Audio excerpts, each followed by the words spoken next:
اعوذ باللہ من الشیطان الرجیم بسم اللہ الرحمن الرحیم نحمدہ ونصلی علی رسولہ الکریم اما بعد فاعوذ باللہ من الشیطان الرجیم بسم اللہ الرحمن الرحیم قال عز وجل فی سورۃ البنی اسرائیل سبحان الذی اسری بعبدہ لیلا من المسجد الحرام الی المسجد الاقصی الذی بارکنا حولہ لنریہ من آیاتنا انہ هو السمیع البصیر. قال عز وجل فی سورۃ الکہف الحمد للہ الذی انزل علی عبدہ الکتاب ولم یجعل لہ عوجا قیما لینذر بأسا شدیدا من لدنہ ویبشر المؤمنین الذین یعملون الصالحات ان لہم اجرا حسنا. صدق اللہ العظیم. رب اشرح لی صدری ویسر لی امری واحلل عقدۃ من لسانی یفقہوا قولی. اللہم آنس وحشتنا فی قبورنا من القرآن العظیم. اللہم ارحمنا بالقرآن العظیم واجعلہ لنا اماما ونورا وہدی ورحمہ. اللہم ذکرنا منہ ما نسینا وعلمنا منہ ما جہلنا وارزقنا تلاوتہ آناء اللیل واطراف النہار واجعلہ لنا حجۃ یا رب العالمین آمین. السلام علیکم ورحمۃ اللہ وبرکاتہ. آپ سب لوگوں کو خوش آمدید.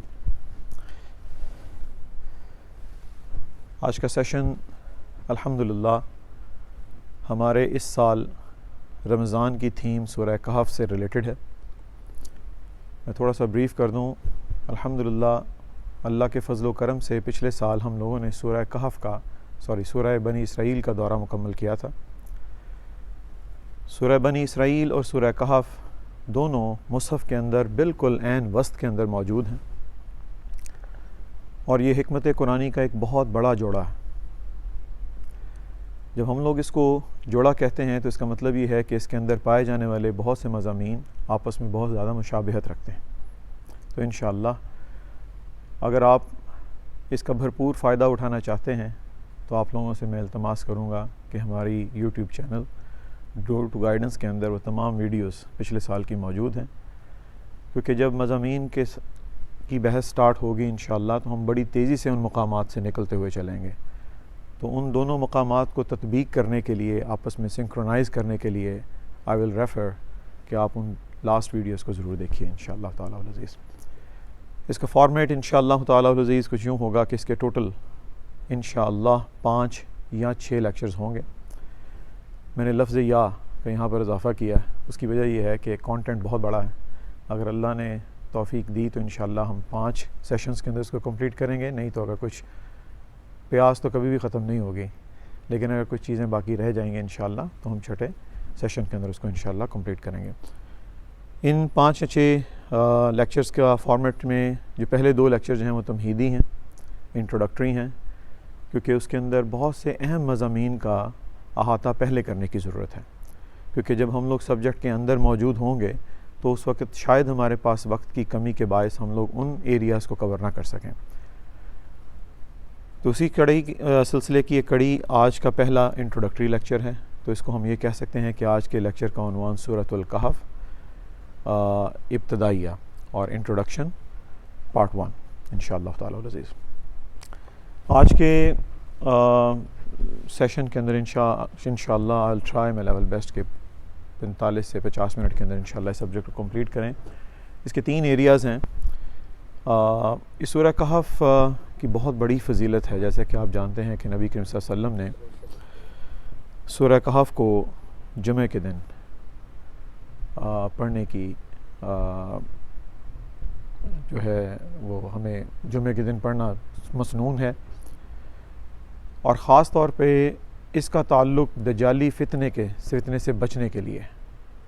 تو یہ دجالی فتنے کو سمجھنا اور ان آیات کے اندر آخر وہ کون سا راز چھپا ہوا ہے کہ جو ہمیں دجالی فتنے سے محفوظ رکھ سکتا ہے، اس کو جاننا ضروری ہے. اس سے پہلے کہ میں ڈائیو کروں، مجھے سب سے پہلا جو سبجیکٹ آج ڈسکس کرنے کی ضرورت ہے وہ ہے سورہ بنی اسرائیل اور سورہ کہف کا تقابلی جائزہ. اس میں باتیں کرنے کے لیے بہت زیادہ ہیں، وقت کا دامن ہمارے پاس تنگ ہے، اس لیے میں اپنی ٹاک کو محدود کرتے ہوئے چند ہائی لائٹس اس کے اندر میں بیان کروں گا انشاءاللہ تعالیٰ العزیز۔ جیسا کہ ہم جانتے ہیں کہ سورہ بنی اسرائیل مصحف کے اندر سورہ نمبر 17 اور سورہ کہف سورہ نمبر 18 ہے۔ یہ دونوں بڑی ہی بیلنس قسم کی سورج ہیں، اور سورہ بنی اسرائیل کے اندر بھی ہم لوگوں نے 12 رکوع پڑھے تھے، اور الحمدللہ سورہ کہف کے اندر بھی 12 ہی رکوع ہیں۔ سورہ بنی اسرائیل کے اندر ہم لوگوں نے ٹوٹل آیات جو تھیں وہ 111 تھیں، اور سورہ کہف کے اندر ٹوٹل آیات بھی کم و بیش ایک جیسی ہیں 110۔ تو یہ بالکل بیلنسڈ ایک فارم ہمارے سامنے موجود ہے۔ اس کے اندر جو بہت اہم بات جو شروع اس کے ابتدا اور انتہا کے متعلق ہے کہ سورہ بنی اسرائیل کی ابتدا تسبیح سے ہو رہی ہے، اور اس کا اختتام تحمید پہ ہو رہا، جبکہ سورہ کہف کا آغاز تحمید سے ہو رہا ہے، اور اس کی انتہا کہ ایٹ دی اینڈ اللہ تعالیٰ ہمیں ایک میتھمیٹیکل ایکویشن پرووائڈ کریں گے of a success not only in this دنیا but the success in hereafter as well۔ جی، تسبیح سے مراد ہے کل شکر، کل تعریف، گلوریفیکیشن، اور تحمید سے مراد ہے کہ جس کے اندر ہم لوگ اللہ تعالیٰ کا گریٹیچیوڈ، جس کو ہم شکر سے تعبیر کرتے ہیں۔ اگر ان آیات پہ اگر آپ اس کا واقعی صحیح طور پہ مطلب جاننا چاہتے ہیں تو آئیے ہم لوگ ڈیپ ڈائپ ان کرتے ہیں انشاءاللہ تعالیٰ العزیز۔ آپ کو یاد ہوگا کہ سورہ اسراء کے اندر جو پہلا لفظ استعمال ہوا ہے دیٹ از سبحان الذی اسریٰ بعبدہ لیلا من المسجد الحرام الی المسجد الاقصی۔ سو ورڈ سبحان، ہماری عربی کی کلاسز کے اندر ہم لوگ بارہا یہ کہہ چکے ہیں کہ we can not translate that word سبحان۔ اس کا روٹ لیٹر سبحہ ہے۔ اگر آپ کو یاد ہو، ہم لوگوں نے پچھلے سال اس کی کمپلیٹ اس کا گرامیٹیکل انالیسس کیا تھا ویری کوئکلی۔ یہ لفظ جہاں سے یہ تعبیر ہوا ہے یہ ثلاثی مجرد ہے سبحہ، اور عربی کے اندر اس سبحہ کے مراد اس سے بہت سارے معنی ہیں۔ جو سب سے مستعمل معنی جو مترادف القرآن کے اندر لکھا گیا ہے وہ ہے کوئی چیز تیزی سے کوئی چیز جو تیر رہی ہو، تیرتی ہوئی تیزی سے کوئی چیز، سبحہ۔ اسی سے لفظ سبحہ بھی ہے، یسبح بھی ہے۔ قرآن مجید کی بیشتر آیات یہیں سے سٹارٹ ہوتی ہیں، اور یہیں سے اس کا لفظ سبحان نکلا ہے، اور یہیں سے لفظ تسبیح اسے ڈرائیو کیا گیا ہے۔ تو سبحہ سے مراد اگر ہم لوگ یہ لیں کہ کوئی چیز تیزی سے تیر رہی ہو، اس کے لیے صرف ایک نقطہ یاد رکھیے کہ آغاز کے اندر جب بگ بینگ ہوا ہے، جس کی نتیجے کے اندر بہت بڑی ایک میٹر اور انرجی کی جنگ جو شروع ہوئی ہے، اس کے بعد یہ تمام بگ بینگ کے بعد بڑے بڑے کرے جس کو ہم ڈفرینٹ گلیکسیز اور ڈفرینٹ پلانیٹس کی نام دیتے ہیں۔ آج کی آسٹرو فزکس جو ہے اس کے متعلق بہت ساری باتیں کرتی ہے کہ there are many gravitational forces with each other, اور اگر گریویٹیشنل فورسز اس طرح سے مینٹین کی گئی ہیں کہ یہ اپنے ہی ایکسس کے اوپر بہت تیزی کے ساتھ بہت تیزی کے ساتھ یہ گھوم رہی ہیں، تو سبحہ کو لفظ کو سمجھنے کے لیے تعبیر دیکھیے کہ جو کرے اتنے بڑے بڑے ہیں جن کے اندر گریویٹیشنل فورسز انارمس ہیں، جس کو شاید ہم لوگ میتھمیٹیکلی بھی ان کو شاید گراسپ نہ کر سکیں، اور ان کے درمیان اتنا زبردست قسم کا جو نظام واقع ہے، یہ غمازی ہے اس بات کی کہ یہ جو تخلیق جس کے اندر کوئی نقص نظر نہیں آ رہا، اس کا خالق کتنا بے عیب ہوگا۔ اگر تخلیق اتنی بے عیب ہے تو خالق خود کتنا بے عیب ہوگا۔ تو اسی وجہ سے علماء نے لفظ سبحہ سے مراد لیا ہے بے عیب، کہ جس کے اندر کوئی نقص نہ ہو، جس کے اندر کوئی خرابی نہ ہو، کیونکہ میتھمیٹیکلی وی آل نو کہ گریویٹیشنل فورسز آر سچ اے جیگینٹک کہ تھوڑا سا بھی چند ڈگری کا بھی اگر اس کے اندر کوئی ہیر پھیر اگر ہو جائے تو پوری کی پوری نظام کائنات ود ان نو سیکنڈز اپنے اختتام میں پہنچ جائے گی۔ تو سبحہ it's a very profound word and same is the thing, یہیں سے سبحان کا لفظ نکلا، اور سبحان گلوریفیکیشن، اور ایک ڈیفینیشن نوید بھائی کو اللہ تعالیٰ جزائے خیر دے، he gave us a very good definition just to repeat that one, کہ جب بھی ہم لوگ نماز شروع کرتے ہیں لفظ سبحان آتا ہے، جب لوگ حالت رکوع کے اندر لفظ سبحان آتا ہے، جب حالت سجود کے اندر ہوتے لفظ سبحان آتا ہے. تو ایک لمحے کے لیے ذرا اپنے دماغ کے اندر رکھیں کہ جس کی تعریف کے لیے ہم لوگ نماز کے اندر موجود ہیں، جب لفظ سبحان آئے گا تو اس کی بے عیبی کی مثال یہ ہے کہ ہم لوگ اس کی گلوریفیکیشن کریں. I glorify your glorification again and again with the full of my concentration. تو وہ اندازہ لگائیے کہ جب آپ نماز شروع کرنے سے پہلے اس حالت کے اندر ہوں کہ اے اللہ I glorify your glorification again and again with the full of my concentration، اور تمام چیزوں سے اپنے آپ کو کٹ کے اس نماز کے اندر جب ہم حالت قیام کے اندر ہوں، حالت رکوع کے اندر ہوں اور حالت سجود کے اندر ہوں تو ہماری نماز کا نقشہ بہرحال کچھ مختلف ہوگا. تو الحمدللہ صبح، اور اسی اعتبار سے ہم لوگوں نے بہت ساری باتیں کی تھیں کہ تسبیح جو ہے وہ تسبیح قولی بھی ہے اور تسبیح حالی بھی ہے. بہرحال اس کی ڈیٹیل میں جانے کا وقت نہیں ہے. تو انشاءاللہ تو لفظ تسبیح سے یہ کام سٹارٹ ہوا. تو اس کی قرآن کی آیتوں کا ہر لفظ کے پیچھے بہت بہت بڑے معنی کھڑے ہوئے ہیں، اور ان معانیوں کے پیچھے بہت بڑی بڑی ایموشنز کھڑی ہوئی ہیں. And we can not touch those emotions unless, کہ جب تک ہمیں زبان کا اور اس کا لینگویج کا پتہ نہ ہو. تو آئیے قرآن سیکھیے، قرآن مجید کی لینگویج کو سیکھیے، تاکہ اس کے پیچھے کھڑے ہوئے تمام الفاظ کی جو حیت ہے وہ ہم تک آیا ہوں انشاءاللہ تعالیٰ العزیز. تو لفظ تسبیح یہاں سے اس صورت کی آغاز ہوا، اور اگر آپ کو یاد ہو تو اس کا اختتام جو تھا وہ بہت ایک اہم ترین، قرآن مجید کی عظمت کا ایک بہت بڑا اس کی 109ویں آیت جو تھی اس کے اندر اللہ تعالیٰ نے بلکہ 109ویں آیت کے اندر اللہ تعالیٰ نے تو یہاں تک بیان فرمایا کہ پورے سمندر اگر سیاہی بن جائیں. اگر آپ کو یاد ہو کہ ہم لوگوں نے بات کہی تھی کہ قُلْ لَوْ كَانَ الْبَحْرُ مِدَادًا لِكَلِمَاتِ رَبِّي لَنَفِدَ الْبَحْرَ قَبْلَ أَن تَنْفَدُ كَلِمَاتُ رَبِّي لَوْ جِئْنَا بِمِثْلِهِ مَدَدًا. اگر تمام سمندر سیاہی بن جائیں تب بھی اللہ کی تعریف پوری نہیں کی جا سکتی. اللہ کی صفات جو ہیں وہ بیان کے اندر لائی ہی نہیں جا سکتی. اور آخری آیت کے اندر اللہ تعالیٰ نے فرمایا لفظ قل. آج ہم لوگ عربی کی کلاس میں لفظ قل کا بات کر رہے تھے جس میں فعل امر کی بات کی. تو لفظ قل سے مراد اللہ تعالیٰ فرما رہے ہیں جس طرح کو حکم دیا جا رہا ہو. اٹس اے فعل امر، رائٹ. تو اگر اوپر سے آ رہا ہے تو وہ ریکویسٹ نہیں ہے، وہ آرڈر ہے، اور اگر نیچے سے اوپر جا رہا ہے تو وہ ریکویسٹ ہے. تو قل، تو اس میں لفظ جو سٹارٹ ہوا اس کے اندر تھا کہ قل انما انا بشر مثلکم یوحی الی، بالکل آپ جیسا بشر ہوں، لیکن کیا ایکسیپشن کیا ہے کہ میرے اوپر وحی نازل ہو رہی ہے. اور اگلی اس کے سورہ اسی پورشن کے اندر انما الہکم الہ واحد، انما الہکم الہ واحد، اور ہمارا اللہ واحد ہے. لیکن اس کے ساتھ جو آگے جو چیز اللہ نے جوڑی ہے وہ یہ تھی کہ فمن کان یرجو لقاء ربہ فلیعمل عملا صالحا ولا یشرک بعبادۃ ربہ احدا. تو یہ اس کی آخر کے اندر یہ جو سکسیس کی جو سٹوری جو ہے انشاءاللہ ہم لوگ اگلے لیکچر کے اندر اس کی کچھ اور تفصیل بتائیں گے کہ اس کے اندر جو لفظ استعمال آیا ہے فلیعمل عملا صالحا، اور اس کے بعد اللہ تعالیٰ نے ایک اور ریکوائرمنٹ دی ہے ولا یشرک بعبادۃ ربہ احدا.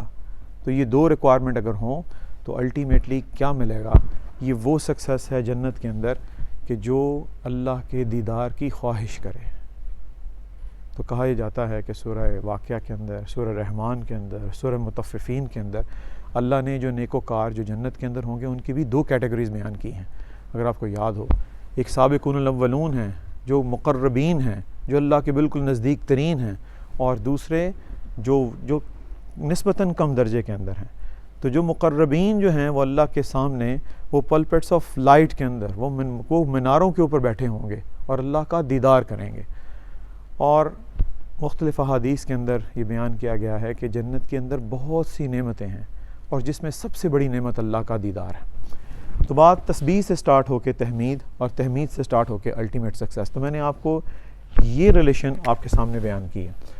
اب یہ جو جہاں پر جہاں یہ سورہ بنی اسرائیل ختم ہو رہی ہے وہیں سے سورہ کہف سٹارٹ ہو رہی ہے. ان دونوں کا یہ ایک انٹرلاکنگ میکانزم ہے. اس انٹرلاکنگ میکانزم کو سمجھنے کے لیے سورہ بنی اسرائیل کی آخری آیت دیکھیے. سورہ بنی اسرائیل کی آخری آیت کے اندر بھی لفظ قل آیا، اور اللہ تعالیٰ نے فرمایا وہاں پہ وقل الحمدللہ، کہ سب تعریف اللہ کے لیے، سب تعریف اللہ کے لیے. اگر آپ کو یاد ہو کہ سورہ بنی اسرائیل کی آخری آیت کے اندر ہم لوگوں نے دیکھا تھا کہ اللہ تعالیٰ کی عظمت کے 5 ڈیفرنٹ پہلو ہیں اس کے اندر. آئیے ذرا دوبارہ سے دیکھ لیں اس کو. وَقُلِ الْحَمْدُ لِلَّهِ، اور کہہ دیجئے کہ تمام تعریف، جہاں پہ لفظ حمد آئے گا اس سے مراد کل حمد اور کل شکر ہے، کہ تعریف بھی اسی کی ہے اور شکر بھی اسی کا ہے. اگر آپ کو تعریف کرنے کی توفیق مل جائے تو یہ مقام شکر ہے. کل کہہ دیجئے الحمدللہ، کہ تمام شکر اور تمام تعریف اللہ کے لیے ہے. نیکسٹ پورشن، الذی لم یتخذ ولدا، کہ جس نے نہیں بنائی کوئی اولاد. یہ مضمون بالکل اسی طرح ہے جس طرح سورہ اخلاص کے اندر ہے. قل هو اللہ احد اللہ الصمد، اور آگے لم یلد ولم یولد. یہ تینوں آیات اسی کے اندر فٹ ہو گئیں. وقل الحمد للہ نمبر 1. نمبر 2 الذی لم یتخذ ولدا، اور وہاں پر ہم لوگوں نے پڑھا تھا ولم یکن لہ کفوا احد، اور وہاں ولم یکن لہ کو 2 مختلف انداز کے اندر یہاں پہ سورہ کہف، سورہ بنی اسرائیل کی آخری آیت کے اندر اللہ تعالیٰ نے بیان فرمایا کہ ولم یکن لہ شریک فی الملک، کہ جس میں اس کا اور نہیں ہے اس کا کوئی شریک بادشاہی میں. اور دوسرا ولم یکن لہ ولی من الذل، اور نہیں ہے اس کا کوئی دوست کمزوری کی وجہ سے. It's very important to understand. آج دنیا کی دوستیاں ہم اس وجہ سے بناتے ہیں کہ انسان فطرتاً کمزور ہے. انسان تمام کام اپنے طور پہ اکیلا نہیں کر سکتا. آج ہمیں احتیاج ہے دوستوں کی. جب ہم کہیں کسی مسئلے کے اندر پھنستے ہیں تو الٹیمیٹلی معاشرے کے اندر پائے جانے والے آپ کے دوست احباب آپ کے دکھ کا مداوع کرتے ہیں.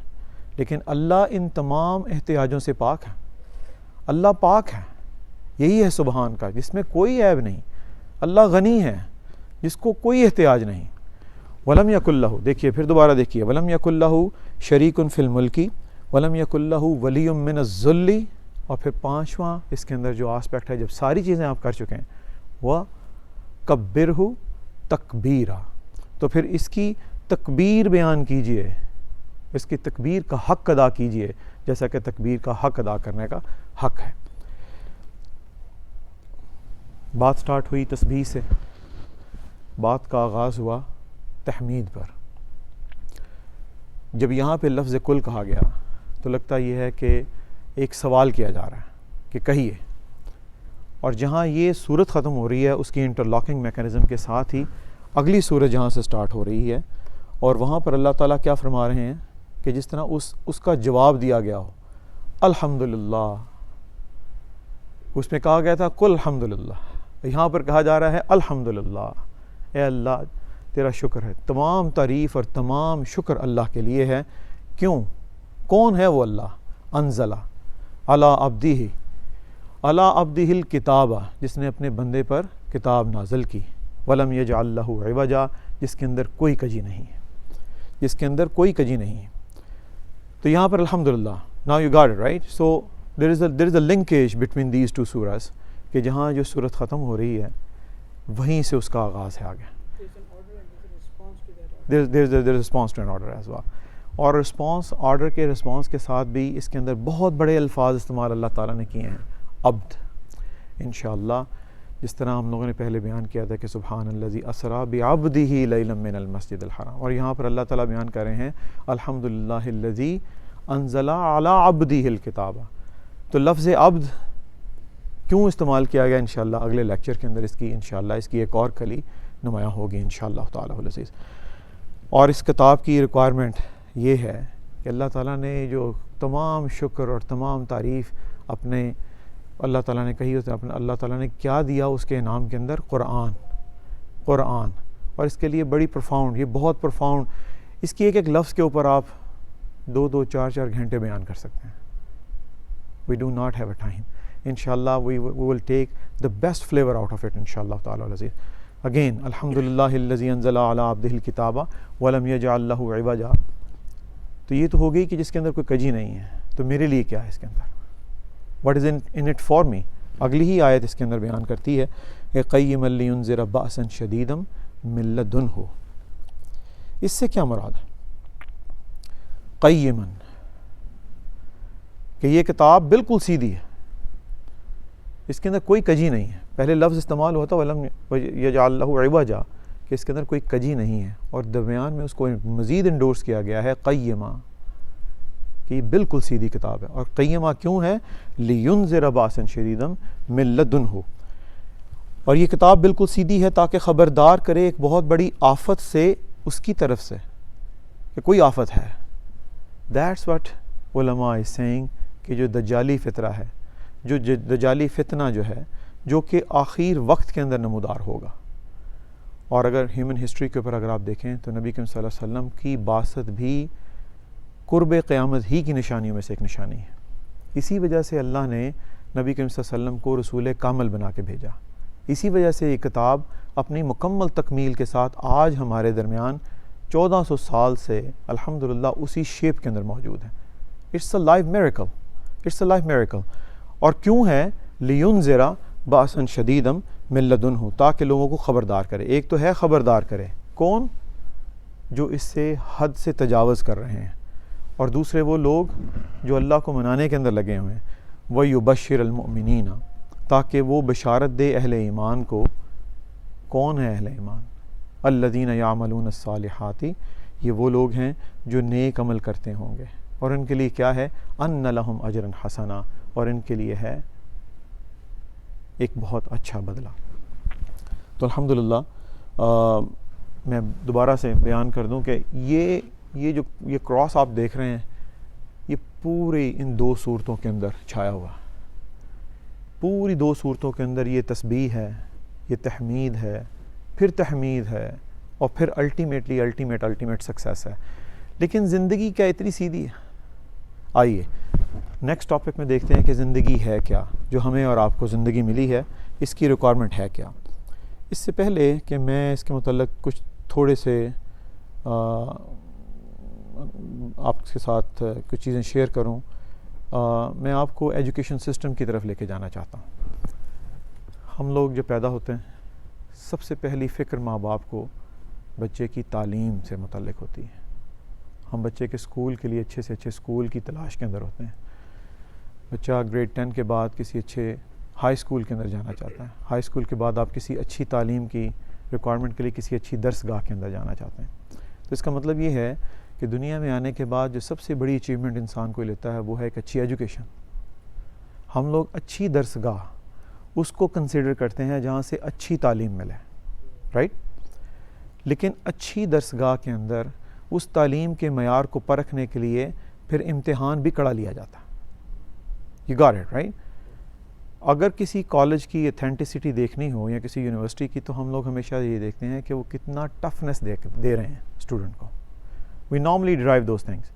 جتنی زیادہ ٹفنس کے اندر وہ جاتے ہیں، دے نارملی تھنک کہ آپ کو جو ٹولز دیے جا رہے ہیں، وٹ ایور دا نالج جو اسپریڈ کیا جا رہا ہے، اس کو آپ نے کتنا گراسپ کیا. اس کے گراسپ کرنے کے لیے الٹیمیٹلی ایک امتحان کا، ایک ایگزامینیشن سسٹم ہے، اور اس ایگزامینیشن سسٹم کے بعد آپ کا ایک رزلٹ مرتب ہوتا ہے، اور پھر آپ کو بتایا جاتا ہے کہ آپ کے جی پی ایز یا سی جی پی ایز جو ہیں وہ کتنے تھے اور آپ کہاں فال کیے. اوکے. انسانی ہسٹری کے اندر اللہ تعالیٰ نے بالکل سیم پیٹرن رکھا. اس پوری زندگی کو ایک امتحان گاہ بنایا، اور اس امتحان گاہ کے اندر تمام لوگوں کے لیے کورسز کی صورت میں اپنی کتابیں نازل کرتا رہا. تو جتنی بھی کتابیں اللہ کی طرف سے آج تک آئی ہیں، اس کے اوپر ایمان لانا ہمارے ایمان کا حصہ ہے. جہاں پر ہم ایمان کی بات کرتے ہیں تو ایمان ثلاثہ کے ساتھ ہم نے جو بات کرتے ہیں کہ ایمان بالملائکہ، ایمان بالکتاب، تو کتابوں کے اوپر ایمان لانا اس وجہ ضروری ہے کہ یہ کورسز ہیں جو اللہ تعالیٰ نے ہر انسانی عقل کے مطابق ان کورسز کو انٹروڈیوس کروایا. جب انسانی عقل اپنے معراج تک پہنچ گئی تو محمد الرسول اللہ صلی اللہ علیہ وسلم کو مبعوث فرمایا. تو کتاب کورس ہے اللہ کا. معلم ہمارے سامنے معلم اعلیٰ محمد الرسول اللہ صلی اللہ علیہ وسلم، جنہوں نے تعلیم فرمائی، اور ممتحن خود اللہ سبحانہ و تعالیٰ کی ذات ہے. اور امتحان گاہ یہ دنیا ہے، اور نتیجے کا دن یوم الآخرہ ہے. اور نتیجے کی صورتیں 2 ہیں، یا وہ پاس یا وہ فیل. دنیا کے ایجوکیشن سسٹم کے اندر ہمارے پاس ری ٹیک فینومینا ہے. Okay, if I have not gotten enough marks, I have to retake it. But the scary part is that there is no retake in it. اس پروسیس کے اندر ری ٹیک کوئی نہیں ہے. اس کو ذرا اور تھوڑا سا اور سمرائز کریں تو لگتا یہ ہے کہ اللہ تعالیٰ نے انسان کو مختلف حالات کے اندر پیدا کیا ہے. یہ حالات دو ہی قسم کے ہو سکتے ہیں, یا وہ حالات اچھے ہوتے ہیں یا وہ حالات برے ہوتے ہیں. ظفر بھائی کوئی تیسرے حالات بھی ہوتے ہیں؟ دو ہی حالات کے اندر انسان زندگی گزارتا ہے. یہاں کہتے ہیں کہ اوکے, نارملی کہتے ہیں کہ hey how are you, 3-4 responses سنتے ہیں. بندہ جو مسلمان ہوگا وہ کہ الحمدللہ I'm good. جو تھوڑا سا اور نیچے ہوگا وہ کہتا ہے yeah I'm fine. جو تھوڑا اور نیچے ہوگا yeah not too bad. تو یہ ہم لوگ اچھے اور برے کے درمیان ہی کہیں نہ کہیں اپنے سرکمسٹانسز کو بریکٹ کرتے ہیں, رائٹ. یا وہ حالات اچھے ہیں یا وہ حالات برے ہیں. 4 سرکمسٹانسز اس طرح کے ہیں جو زندگی کے اندر آپ کو ملتے جائیں گے. یہ لائف آف سائیکل, یہ سائیکل ہے, سائیکل آف لائف ہے. دیکھیے جب حالات اچھے ہوں تو ہم کہتے ہیں عزت ہے, جب حالات برے ہوں تو وہی عزت ذلت میں بدل جاتی ہے. نمبر 1. جب ہم اچھی صحت کے اندر ہوں تو ہم کہتے ہیں حالات اچھے ہیں, جب حالات برے چل رہے ہوں تو وہی صحت بیماری میں تبدیل ہو جاتی ہے. جب حالات اچھے ہوں تو ہم کہتے ہیں نفع, جب وہی نقصان ہماری زندگیوں کے اندر کسی بھی قسم کا جب آتا ہے تو ہم کہتے ہیں حالات برے ہیں. اور اسی طریقے سے جب ہم حالت خوشی کے اندر ہوتے ہیں تو ہم کہتے ہیں حالات اچھے ہیں. جب ہمارے اوپر کوئی غم چھو جاتا ہے تو ہم کہتے ہیں حالات برے ہیں. یہ 4 سرکمسٹانسز اس طرح کے ہیں جس کے اندر انسان ہر وقت گزر رہا ہے, ہر وقت گزر رہا ہے. غور کر کے دیکھیے. تو اس کا مطلب یہ ہے کہ جب حالات اچھے ہوں اور حالات برے ہوں تو یہ ہمیں اللہ ٹیسٹ کر رہا ہے یہاں پہ, کیونکہ یہ تو تھا اس نے بک دے دی, ہمیں کتاب دے دی, سرکمسٹانسز ڈال دیے. تو یوں سمجھ میں آتی ہے کہ صرف 2 ہی پیپرز ہیں جس کے لیے ہمیں بھیجا گیا یہاں پہ. جب حالات اچھے ہوں تو ہم شکر کا پیپر ادا کر رہے ہوتے ہیں, ہمیں شکر کو آزمایا جا رہا ہوتا ہے. جس طرح ممتحن آپ کو ایک امتحان کے اندر آپ کو مختلف قسم کے سوالات دے رہا ہے, تو جب ہمارے حالات اچھے ہوں تو اس کا مطلب یہ ہے کہ ہمارے شکر کا پیپر سٹارٹ ہو گیا. اب وہ امتحان لے رہا ہے ہمیں دے کے کہ ہم کتنے شکر گزار ہیں, ہم کتنے گریٹیچیوڈ, ہمارے اندر لیول آف گریٹیچیوڈ کیا ہے. اور جب حالات برے ہوں تو ہمارا دوسرا پیپر سٹارٹ ہو جاتا ہے, وہ ہے صبر کا پیپر, کہ ہم کتنی پیشنس کے ساتھ اس چیز کو سنبھال رہے ہیں. اگر میری زندگی کے اندر حالات ہی 2 قسم کے ہیں تو اس کا مطلب پھر یہ ہوا کہ پھر ٹوٹل ایگزامینیشن کو سمجھنے کے لیے پیپر بھی 2 ہی ہیں, یا وہ پیپر صبر کا ہے یا وہ پیپر شکر کا ہے. میں دوبارہ ریفریز کرتا ہوں. حالات برے ہوں تو انسان اپنے آپ کو ڈاؤن فیل کرتا ہے.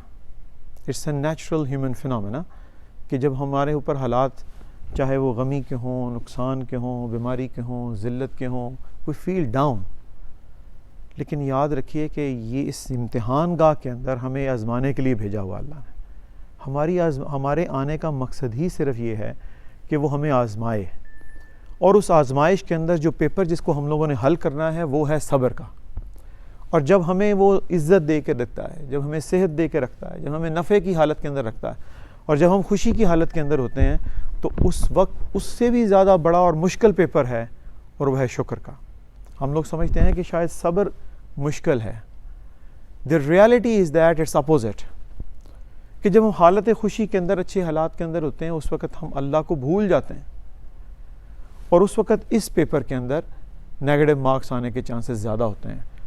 اسکیری پارٹ یہ ہے کہ اس زندگی کے اس تمام حالات و واقعات کے اندر 2 پیپرز ہم لوگوں کو حل کرنے ہیں, ہر وقت حل کرنے ہیں. ایک ہے صبر کا اور ایک ہے شکر کا. اور اسکیری پارٹ یہ ہے کہ ہمیں دونوں پیپرز کے اندر پاس ہونا ہے. That's a prerequisite to get enter into جنہ. صبر کا اور شکر کا دونوں پیپرز پاس کرنے ہیں, انلیس کہ ممتحن کے پاس کچھ گریس مارکس ہوں ہمیں دینے کے لیے, انلیس کہ اس کی رحمت جوش کے اندر آئے. لیکن وہ بھی کارکردگی انہی کے درمیان وہ ایویلیویٹ کرے گا. اللہ اکبر. اسی نقطے کو انشاءاللہ میں اپنی 3rd نقطے کی طرف انشاءاللہ ملا دوں گا. وقت کی قلت کے باعث I have to wrap it up انشاءاللہ. آئیے اب آگے چلتے ہیں کہ سورہ کہف. سورہ کہف کا فارمیٹ سمجھنے کے لیے ایک فارمیٹ بنانے کی ضرورت نہیں ہے. دماغ میں رکھیے کہ اس کے اندر 5 واقعات ہیں.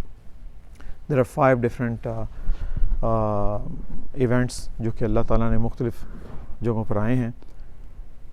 یہ 5 واقعات کی ترتیب آپ کے دماغ کے اندر ہونی چاہیے. علماء نے اس کے متعلق بہت بہت بہت تفاسیر آپ کو ملیں گی اور ہر ایک نے اپنا اپنا رنگ ڈالا ہے اس کے اندر. الحمدللہ جو مجھے سمجھ آیا, میرے دماغ کے اندر اس کی تصویر کچھ یوں بنتی ہے کہ جس طرح ایک ٹینٹ ہو, اس ٹینٹ کے 4 پلرز ہوں اور جو سینٹرل پلر جو ہے اس کا ڈوم اوپر کی طرف میلا ہو. You got it right. یہ جو سینٹرل پلر جو ہے جس کے اوپر یہ پوری عمارت کھڑی ہوئی ہے سورہ کہف کی, وہ بالکل 2 یا 3 آیات کے اندر اللہ تعالیٰ بیان فرما رہے ہیں. لگتا یوں ہے کہ اس کے اندر کہ وہ شاید واقعہ بہت کم تر ہے, حالانکہ وہ سب سے سینٹرل تھیم ہے سورہ کہف کا, اور وہ ہے قصہ آدم و ابلیس. قصہ آدم و ابلیس سے متعلق آپ لوگ جانتے ہیں کہ یہ قرآن مجید کے اندر تقریباً کوئی کم و بیش 7 مرتبہ اس کا ذکر ہوا. قرآن مجید کا وصف یہ ہے کہ جہاں جہاں اللہ تعالیٰ کسی بات پہ ایمفسائز کرنا چاہتے ہیں کم از کم 2 دفعہ اس چیز کا ذکر ضرور فرماتے ہیں. تو جس چیز کا ذکر 7 مرتبہ کیا گیا ہو تو اس کا مطلب ہے کہ there is a significance behind that one, right? اور قرآن کے اندر نماز کے متعلق 700 ٹائمز بات کی گئی ہے. اس کی سگنیفیکنس کا اندازہ ہم لگا سکتے ہیں کہ وہ کتنی امپورٹنٹ ہے. یہی وجہ ہے کہ 7 سال کے بچے کو نماز کا حکم دیا گیا. قصہ آدم و ابلیس آخر اتنا امپورٹنٹ کیوں ہے؟ Why this is so important? That needs to be understood, right? اس کے لیے آپ کو یاد ہوگا کہ ہم لوگوں نے ایک اردو کا شعر کہا تھا بڑی دیر پہلے, ہمیں دوبارہ بھی سنا دیتے ہیں کہ سنی حقائق ہستی تو درمیاں سے سنی. پرابلم یہ ہے کہ ہم سب لوگ دنیا کے اندر جب آئے ہوئے ہیں تو ہمیں پتہ ہی نہیں آئے کہاں سے اور جانا کہاں پہ. That is the broken link. یہ ہے وہ مسنگ پوائنٹ. علی بھائی ماشاء اللہ دعویٰ کے ساتھ منسلک ہیں. ہم آج کی دنیا کو دیکھ رہے ہیں, نیرو سائٹڈ ہیں. اگر ہمیں یہ پتا ہو کہ ہم آئے کہاں سے ہیں اور جانا کدھر ہے, کیونکہ حقائق ہستی کو درمیان سے پڑھ رہے ہیں. سنی حقائق ہستی مین the story of a life. سنی حقائق ہستی تو درمیان سے سنی, نہ ابتدا کی خبر ہے نہ انتہا معلوم. ہمیں یہ پتہ ہی نہیں کہ آئے کہاں سے ہیں اور جانا کہاں پہ ہے. اگر ہمیں یہ پتہ چل جائے کہ ہم آئے کہاں سے ہیں اور کیوں آئیں تو پھر حقائق ہستی کو سمجھنا آسان ہے. پھر حقائق ہستی کو سمجھنا آسان ہے کہ 2 ہی پیپرز ہیں, یا صبر کا پیپر ہے یا شکر کا پیپر ہے, یا حالات اچھے ہیں یا حالات برے ہیں. تو قصہ آدم و ابلیس سے مراد یہ ہے کہ نقطہ آغاز تاریخ انسانی سے متعلق انسان کو پتہ ہونا چاہیے کہ جو ہیومن ہسٹری کی جو جہاں سے سٹارٹ ہو رہی ہے اس کا نقطہ آغاز کیا تھا. Who was the first man been created by اللہ سبحانہ و تعالیٰ. اور ساتھ ہی ساتھ اس کے ساتھ ہی جب انسان کی کریشن کے ساتھ اپنے دشمن سے آگاہی جاننا بڑا ضروری ہے کہ جو سب سے بڑا دشمن جو ابلیس جو تھا اس کے ساتھ حالات ہوئے کیا تھے, وہ کس وجہ سے راندہ درگاہ کر دیا گیا تھا. اور وہی فتنہ, وہی دشمن, وہی سب سے بڑا اینمی جو ابلیس جو تھا, اس کی جو الٹیمیٹ فارم جو آئے گی وہ ہے دجال, جس کے فتنے سے نبی کریم صلی اللہ علیہ وسلم نے بھی پناہ مانگی ہے. Can you imagine?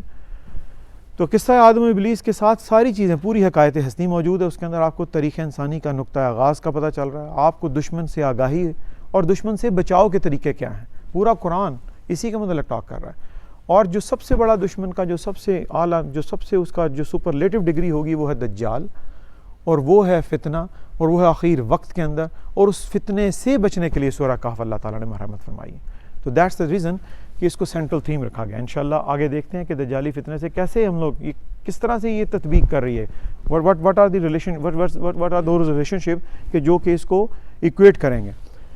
سب سے پہلا قصہ کرونالوجیکلی اس کے اندر جو مصحف کے اندر جو دیا گیا ہے, اس کو آرڈر کے حساب تو پہلے آرڈر کے حساب سب سے پہلا جو قصہ رکھا گیا ہے وہ قصہ ہے قصہ اصحاب کہف کا. ہم لوگ جب سبجیکٹ کے اندر ہوں گے انشاءاللہ اس کے متعلق مزید ڈیٹیل وہاں پر دیکھیں گے. اس کو بائبل کے اندر بھی 7 سلیپرز کا نام دیا گیا ہے, رائٹ. لیکن قرآن کہہ رہا ہے کہ ہمیں کیا پتا کہ وہ 4 تھے یا 5 تھے یا 6. تو we do not know the numbers, کیونکہ نمبر جاننا ضروری نہیں ہے, اس کے اندر چھپا ہوا واقعہ جاننا ضروری ہے. تو سب سے پہلا واقعہ تھا قصہ اصحاب کہف کا. اس سے دوسرا اگلا واقعہ جو اسی صورت کے اندر آنے والا ہے وہ ہے قصہ رجلین. یہ 2 باغ والوں کا قصہ ہے. تھوڑا سا اگر آپ کو پتہ ہو، اصحاب کہف کے مطلب جلدی سے بیان کر دیتے ہیں کہ یہ جو جتنے بھی ساتھی تھے 4 5 یا 6 جتنے بھی تھے، یہ اپنے ایمان کو بچانے کے لیے کہف کے اندر موجود چلے گئے، سو گئے، 309 سال تک سوئے رہے، پھر اللہ نے ان کو اٹھایا اور پھر وہ حالات کیا ہوئے انشاءاللہ ڈیٹیل بعد میں آئیں گی۔ قصہ رجلین باغ والوں کے اندر یہ 2 دوستوں کا واقعہ ہے، جس کے اندر ایک دوست ویلتھی تھا، اس کا باغ تھا، اس کے پاس دنیا کی تمام آسائشیں تھیں، اور دوسرے کے پاس کچھ نہیں تھا، اور اللہ تعالیٰ نے اس باغ والے کے باغ کو الٹا دیا، اور اس کے نتیجے میں وہ باتوں کے ساتھ کیا چیزیں نکلیں۔ تو یہ قصہ رجلین ہے۔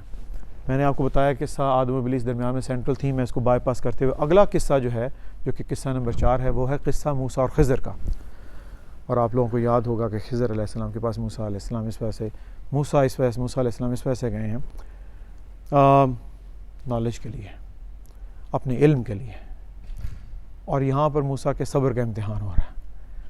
وہ بار بار وہ کہہ رہے ہیں لم تستطع معی صبرا، کہ آپ کے اندر استطاعت نہیں ہے کہ آپ صبر کے ساتھ کام رہیں۔ وہ بار بار یہ کہہ رہے ہیں قال ستجدنی انشاءاللہ صابرا، کہ انشاءاللہ اب آپ مجھے صابر پائیں گے۔ ڈیٹیل انشاءاللہ ہم لوگ سورہ کے اندر پڑھیں گے انشاءاللہ تعالیٰ۔ نیکسٹ اور آخری اس کے اندر قصہ جو ہے وہ ہے قصہ ذوالقرنین۔ اور ذوالقرنین جو تھا وہ ایک پاورفل بادشاہ کے طور پہ اللہ نے ان کو دیا، اور ان سے اللہ نے مختلف کام لیے۔ تو دوبارہ سے ایک براڈ ویو کے اندر سورہ کہف کو سمجھنے کے لیے کہ درمیان میں سینٹرل پلر قصہ آدم و ابلیس ہے، لیکن اس کے اندر 4 پلرز اور ہیں۔ نمبر پہلا قصہ اصحاب کہف، نمبر 2 قصہ رجلین باغ والوں کا، نمبر 3 قصہ موسیٰ اور خضر، اور نمبر 4 ذوالقرنین، اور درمیان میں قصہ آدم و ابلیس۔ اگر میں تھوڑا سا اور اس کے اندر روشنی ڈالوں تو آپ کو یہ نظر آئے گا کہ یہ جو 2 قصے آپ کو نظر آ رہے ہیں، قصہ اصحاب کہف اور قصہ رجلین، یہ عام الناس ہیں، یہ انبیاء نہیں، یہ عام لوگوں کے قصے اللہ نے بیان کیے ہیں، یہ عام الناس۔ اور یہ جو 2 قصے آپ کو نظر آ رہے ہیں، قصہ موسیٰ اور ذوالقرنین، یہ خواص کے قصے ہیں، یہ مقربین کے قصے ہیں، یہ انبیاء کے قصے ہیں۔ That need to be understood. قصہ اصحاب کہف کے اندر ہم نے دیکھا کہ وہ اپنے ایمان کو بچانے کے لیے سو گئے، تو اس کا سینٹرل تھیم کیا ہوگا؟ Faith, right? وہ 309 سال تک سوئے رہے اپنے ایمان کو بچانے کے لیے۔ تو جہاں جہاں نوید بھائی ہمارا ایمان متزلزل ہوگا، ہم لوگوں کو کہف تلاش کرنی پڑے گی۔ اس کے متعلق انشاءاللہ اگلے لیکچر کے اندر کچھ مزید بات کریں گے کہ آج کی دنیا کے اندر کہاں کہف ہے، کس کہف کے اندر جائیں جبکہ ہمارا ایمان متزلزل ہو۔ قصہ رجلین کے اندر جو سینٹرل تھیم جو تھا وہ تھا ویلتھ۔ آج سارا dollar, money, financial management and all those things ہم لوگ بات کر رہے ہیں، اس کے اندر ہمیں بہت سے راز چھپے ہوئے ملیں گے انشاءاللہ۔ اگلا قصہ موسیٰ اور خضر کا تھا، اس کے اندر سینٹرل تھیم تھا نالج۔ آج ساری کی ساری بات نالج کی ہے۔ اس دور کو نالج بیس دور کہا جاتا ہے، اور کہا جاتا ہے کہ یہ انفارمیشن ٹیکنالوجی کا دور ہے۔ اور انفارمیشن ٹیکنالوجی کے اسٹیفن آر کووی کی کتاب میں نے آپ کو 8th ہیبٹ کا میں نے آپ سے ذکر کیا تھا کہ اس کے اندر مختلف ہے، تو اس نے کہا تھا کہ یہ ایج آف انفارمیشن ہے، لیکن ایج آف انفارمیشن والے صرف وہی بچیں گے جو وزڈم والے ہوں گے۔ اوکے، تو یہ نالج ہے کیا، یہ وزڈم تک جائے گا کیسے، اس کے اندر سارے رموز اس کے اندر چھپے ہوئے ہیں۔ اور قصہ ذوالقرنین کہ جو قصہ جو تھا اس کے اندر پاور تھی۔ اوکے، اس کا مطلب یہ ہے کہ یہ تمام سورہ ہمیں بیان کر رہی ہے faith, wealth, knowledge and power. These are the 4 main pillars, right? اور جو سینٹرل پلر جو تھا وہ الٹیمیٹلی ہمارا نقطہ آغاز تھا کہ انسان کی تخلیق ہوئی کہاں پہ۔ تو کیا ہم سب لوگ اس تمام اچھے برے حالات کے اندر ان تمام چیزوں کے ساتھ نہیں ہوتے؟ کہیں فیتھ کی بات ہے، کہیں ویلتھ کی بات ہے، کہیں نالج کی بات ہے، کہیں پاور کی بات ہے۔ دنیا ساری ان 4 لفظوں کے اوپر منطبق نہیں ہے۔ اب دجالی فتنہ جو ہے، یاد رکھیے کہ دجالی فتنہ یہ ہے کہ دجال جو ہے وہ سب سے پہلے اٹیک کرے گا آن دا فیتھ۔ یہ ہے آج جس کو ہم پوری کی پوری تھیولوجی کا نام دیتے ہیں۔ آج ہم لوگ اسکیپٹسزم کا شکار ہیں لوگ۔ آج لوگ مونوتھیزم، پالیتھیزم، ایتھیزم، اور I do not know how many theism اس تھیولوجی کے اندر مطلب موجود ہیں۔ تو دجال کا پہلا فتنہ وہ یہ ہوگا کہ وہ اٹیک کرے گا آن آر فیتھ۔ اور اگر ہمیں یہ پتہ ہو کہ ایمان ہے کیا، اگر ہمیں بیماری کے متعلق پتہ چل جائے، پیتھولوجی سے ریلیٹڈ ہمیں چیزیں پتہ چل جائیں تو ہمیں اس کی ٹریٹمنٹ کرنا آسان ہوتی ہے، رائٹ؟ تو یہ پوری پیتھولوجی اللہ تعالیٰ بتائیں گے اس کے اندر. تو دجال کا جو سب سے بڑا فتنہ جو ہے وہ ہے فیتھ کے اوپر، رائٹ؟ دجال جو ہے اللہ تعالیٰ اس کو مختلف احادیث کے اندر اور احادیث صحیحہ کے اندر اس کے متعلق بڑی ہی ڈیٹیلز آئی ہیں. میں نے آپ کو کہا تھا کہ تفہیم السنہ 30 کتابوں کا ایک مجموعہ ہے کیلانی صاحب کا، اگر آپ کو کبھی وہ ملیں، لیکن اس کی book number 18 and book number 19 I will refer you. اس کے اندر ایک ہے کہ قیامت سے پہلے ہونے والے حالات کیا ہوں گے، اور پھر دوسرا ہے کہ قیامت کے بعد قیامت کے دن کی ہولناکیاں کیا ہوں گی. تو قیامت سے پہلے کے جو بک نمبر 18 جو ہے اس کے اندر جو مناظر قیامت جو ہیں اس کے اندر دجال کے متعلق صحیح احادیث سے ریلیٹڈ تمام چیزیں بیان کر دی گئی ہیں. اس بیان کرنے کے ساتھ یہ ہے کہ اس دجال کے پاس ویلتھ ہوگی، اس کے پاس نالج ہوگا، اور اس کے پاس پاور ہوگی. وہ جو دکھانا چاہے گا وہ لوگ دیکھیں گے، وہ جو کچھ سنانا چاہے گا لوگ سنیں گے. وہ جو بتا رہا ہوگا یہ آگ ہے وہ پانی ہوگا، جو وہ پانی دکھا رہا ہوگا وہ آگ ہوگی. اور اللہ کے نبی نے فرمایا کہ جب تم میں سے کوئی شخص اس کو پالے تو اس کو چاہیے کہ وہ اپنے آپ کو دور پہاڑوں کے اندر چلا جائے، یعنی کہیں کہف کے اندر کہیں اپنے آپ کو. تو کہف کا ریلیشن ہے دجال کے ساتھ. جب دجالی فتنہ آئے گا ہم لوگوں کو we have to protect our self in a cave. Caves کی ڈفرینٹ شیپ انشاءاللہ ہم لوگ اگلے لیکچر کے اندر دیکھیں گے. میں دوبارہ سے اس کے متعلق بہت ساری باتیں انشاءاللہ سورہ کے اندر ہوں گی انشاءاللہ. I am just giving you a little bit of کہ میں دینا چاہ رہا ہوں کہ اس پوری سورہ کے اندر بیان کیا کرنے جا رہے ہیں، ہم کھڑے کہاں پر ہوئے. لیکن میں نے جو اپنے سیکنڈ پوائنٹ کے اندر آپ کو کہا کہ ہم دنیا کے اندر صرف 2 ہی پیپر دینے کے لیے آئے ہیں. یا ہم اچھے حالت کے اندر ہوتے ہیں تو شکر کا پیپر سٹارٹ ہو جاتا ہے، یا ہم لوگ برے حالت کے اندر ہوتے ہیں تو صبر کا پیپر سٹارٹ ہو جاتا ہے، رائٹ؟ اس کا ذرا دیکھ لیتے ہیں کہ یہاں پر اس پورے سورہ کہف کے اندر بنی کیا بات. یہ اصحاب کہف جو تھے اپنے ایمان کو بچانے کے لیے کہف کے اندر چلے گئے، تو کیا چیز انہوں نے ایکسرسائز کی؟ تو ان کا حالات اچھے تھے یا برے؟ تو برے حالات کا نتیجہ کیا نکلتا ہے؟ صبر. تو ان کا پیپر تھا صبر کا. اوکے. یہ قصہ رجلین جو تھی اس کے اندر ایک شخص کو ویلتھ دی گئی تھی. حالات اچھے تھے یا برے؟ اچھے حالات کے اندر پیپر ہے شکر کا، رائٹ؟ نتیجہ ابھی دیکھتے ہیں اس میں انشاءاللہ. آدم کو پھل سے روکا گیا. آپ کے اندر ایک کریونگ ہے کسی چیز کی اور اسے روکا جا رہا ہے آپ کو. اب یہ شکر کا پیپر ہے یا کہ صبر کا؟ صبر کا پیپر ہے کہ ہم کتنے صابر ہیں اس کے لیے. یہاں پر موسیٰ اور خضر کے قصے کے اندر کس چیز سے دامن موسیٰ قطع نظر کر رہے تھے؟ صبر سے. بار بار وہ کہہ رہے ہیں کہ انشاءاللہ اب مجھے آپ صبر پائیں گے. تو یہاں پیپر تھا ان کا صبر کا، رائٹ؟ اور ذوالقرنین جس کو پاور دی گئی تھی، جو یاجوج ماجوج کو روکنے کے لیے انہوں نے جو اپنی حکمت کے ساتھ جو بھی تدبیریں کی انہوں نے، اس کے اندر کیا تھا ان کا؟ کیونکہ حالات اچھے تھے ان کے، تو اچھے حالات کے اندر پیپر ہے شکر کا اور برے حالات کے اندر پیپر ہے صبر کا. اب رزلٹ دیکھیں گے کیا نتیجہ کیا نکلتا ہے. اصحاب کہف کا صبر کا پیپر تھا، یہ پاس ہوئے یا فیل؟